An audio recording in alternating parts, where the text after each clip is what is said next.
Hey man, say man, it's your boy J Man back at it again with a brand new video on the channel. You already know who we talk about. You see the title. We talk about these bullshit ass Minnesota Timberwolves. 2 days ago I said I was gonna make a video on it, but I kind of wanted to wait. Let it simmer just to, get my thoughts collected and not come off more of obnoxious. Because I don't like coming on here and bashing players. I really don't like bashing players. But for Minnesota, I'm on y'all last. First, let me say this. Congratulations to the Grizzlies on to the second round. I'm recording this on Sunday. This is after they lost game 1 to Golden State. Series breakdown will be coming soon. I want to do it for all the Western Conference teams and the Eastern Conference teams just like I did the first time. And y'all know how I do it. I'll wait after game 1 to make my assumptions because I got to see how they play against each other. I can't just go off of, oh, well, maybe this will work, maybe this will work. No, I'd rather prefer just to see how they play. Game 1 and then game 2, that's when all the adjustments are made, so that's when everything starts to get real. So without further ado, let's get straight into the video. Basically, let's start off at the head of the snake. Karl-Anthony Towns. First off, when I say this, Karl-Anthony Towns is a great player in the league. He's a great player. I'm not saying he's bad, he's a great player. I just have a problem with him in certain things, a part of his game. I feel like Karl-Anthony Towns shoots way too many threes, and I feel like he doesn't play back to the basket enough as he should.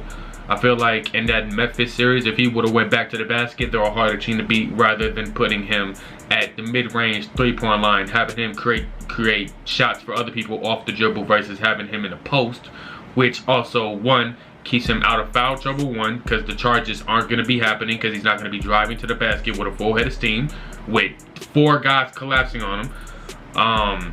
You won't have to, he's going to get great shot selections because he's going to be close to the basket, and also they switched their whole lineup. They went small to keep up with Karl-Anthony Towns off the dribble. So in that case, if they're going to go small, you got to punish them. This is playoff basketball. You got to adjust to their adjustments. That's the point. And I felt like Minnesota never really adjusted to that adjustment of putting Brandon Clark and playing Xavier Tillman. They never adjusted to that. So I mean, that's why they home right now. That's why they home. And then, game 6, Karl-Anthony Towns had a meltdown. 18 points, 6 out of 19 shooting. I forgot what he shot from 3, but I know it wasn't good. I believe he missed, some free throws. I don't know if he shot perfect from the line. I just know he had a bad night. In an elimination game, you can't do that. They had the stat, before game 5. No, before game 5 happened, where they won. Before game 5, Karl-Anthony Towns' averages and losses were 11 points a game. And his wins were 22. So that, not even 22, I think it was like 24. That's a major discrepancy. And also there was a lot of games where he wasn't really shooting a lot of shots. I believe game 2 he took 4 shots. I believe game 2 he took 4 shots.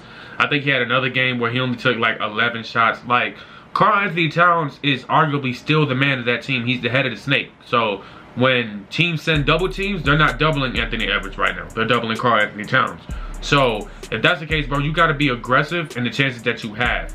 You can't be in the and the thing also, what made that series a lot harder for Minnesota was when Chris Finch is putting the ball in Karl-Anthony Towns' hands on the three-point line and in the mid-range, the double team is easier to go to. The double is easier to get to him because he has the ball. So they're gonna double, then he's gonna react, he's gonna drive to the basket, or he's gonna panic pass the ball, which could lead to a bad pass, because he's gonna make the pass to the closest guy to him or the first guy in his peripheral. In a double team, you have the 2 guys sending them, and you got another guy who's in the background who's just a free roamer trying to pick off the pass that they anticipate Karl-Anthony Towns passing the ball to.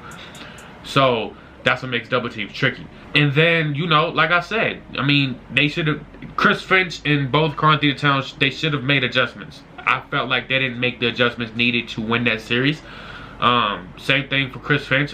Chris Finch should have very well, I don't see why Chris Finch in game 3? In game 3, I don't know why he let them come back down 26. How do you let a team go on a 21-0 run and you don't call a single timeout? And I understand he's a new coach. I understand he's not used to the playoff scenery, but you have to know. You have to know. The playoffs don't make it any different. At some point, you got to understand the players ain't got it. Like, if I'm a coach, right? If they go on an 8-0 run, I might not call a timeout. I'm going to give y'all one more chance to get a bucket. And one more chance to get a stop. If it's 8-0, you come down, you miss a shot, and they come down and they get another bucket, timeout. Because at this point, it's 10-0. They're cutting into the lead. You got to call a timeout. You have to call a timeout. You have to manage the game well. This is the playoffs. When you have games that you're up by 20, you can't give those leads up. And y'all seen it. I chose Memphis to win this series in the first place. I chose Memphis to win. And they ended up winning. I told y'all it would be a 6 to 7 game series. I just don't see Minnesota pulling it out. And that right there goes to show why I chose Memphis to win the series. Because it's a young team. They take a lot of bad shots. Their shot selection is poor. They make a lot of dumb decisions because they're a young team. And I'm not bashing them, but that's just what it is. They're just a young team and they need experience. Memphis was doing the same shit last year when they was playing Utah. They would be up for 3 quarters, 4th quarter, they would choke the lead. Not even choke the lead, but they would just crumble. It is what it is. You just need experience. But also you need the coach to rein them guys in and let them know, hey, let's calm down. Like in the... And you know, Minnesota, that's just how they are. When they're winning, the offense is running smoothly. No bad shots, nothing. As soon as the team goes on a run or the lead is in jeopardy and a crisis finna hits, they separate. Just like in Game 5 when they was in Memphis. Anthony Edwards took like 5 shots in the final 2 minutes of the game, and I don't remember him passing the ball. And credit to Anthony Edwards for taking accountability for it, but bro, you gotta be smarter than that in the game. You just have to. And I get you made that clutch shot with that 8-second mark in the 4th quarter, but then you messed up by taking that gamble at the last play of the game. Which, by the way, it's a young team, so it's gonna happen. But I tell you who don't get passes: Karl Anthony Towns and D'Angelo Russell. Y'all don't get passes. Y'all don't.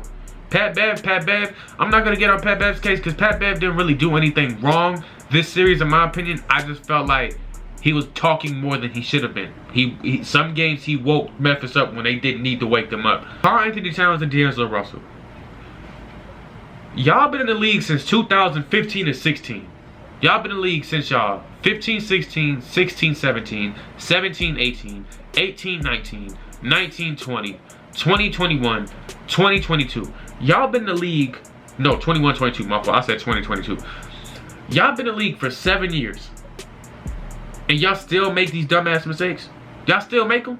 Like, and when I say that, y'all look at me like, damn, Jay, you just gonna say like, yes, bro, yes. Like, I just don't understand why Karl Anthony Towns is driving on 3 people when when one of them is clearly going to set a charge. Like, Karl Anthony Towns, it is game 6. Game is on the line. Down by 2, I believe. I think it was down by 2.